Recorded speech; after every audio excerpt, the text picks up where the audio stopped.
Ang awit 27 verse 13. Ganito ang sabi, "Ngunit naniniwala ako na mararanasan ko ang kabutihan niyo, Panginoon, habang ako'y nabubuhay dito sa mundo." Maraming mga pilit humahad lang sa paglilingkod natin sa Panginoon. Ang tawag ko nga, diversion tactics. Dinadivert ng kaaway ang ating isipan, ang ating puso, ang ating pananaw. Nililiko para malayo tayo sa Panginoon. Pero alam niyo ang sabi ni Haring David, sa kabila ng mga kung ano-anong pagbibintang, sa kabila ng kung ano-anong mga kasinungalingan, sa kabila ng pagnanais ng kanyang kaaway na siya'y saktan, nananatili ang Haring David na naniniwala na mararanasan niya ang kabutihan ng Panginoon habang siya'y nabubuhay. Kapatid, palagi kong inuulit-ulit, isa lang naman ang palaging tinatanong ng Panginoon bago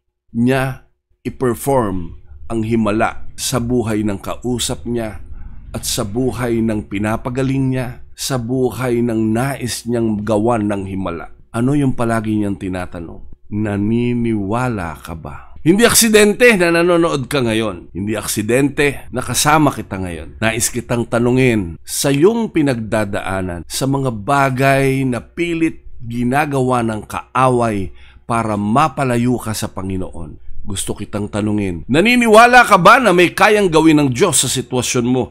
Naniniwala ka ba na may kayang gawin ng Diyos sa sakit mo? Naniniwala ka ba na may kayang gawin ng Diyos sa pagkakautang mo? Naniniwala ka ba na may kayang gawin ng Diyos sa sitwasyon ng iyong anak, sa sitwasyon ng iyong asawa, sa sitwasyon ng iyong magulang, sa sitwasyon mo sa loob ng kumpanya na kinabibilangan mo, sa sitwasyon ng negosyo na alam mong ipinagkatiwala sa iyo ng Panginoon? Siyempre kapag nakikita mo parang tila walang nangyayari, nakakapanlumo, nakakahabag. Pero wag nating kalimutan ang sabi ni Haring David, naniniwala ako na mararanasan ko ang kabutihan niyo, Panginoon, habang ako'y nabubuhay dito sa mundo. Kapatid, nais ng Diyos, panampalatayanan mo na may ginagawa siya, may kayang gawin sa lahat ng uri ng sitwasyon na naiisip mo ngayon. Pagpalain ng Panginoon ang salita niya na ngayon ay ating pinag-aralan.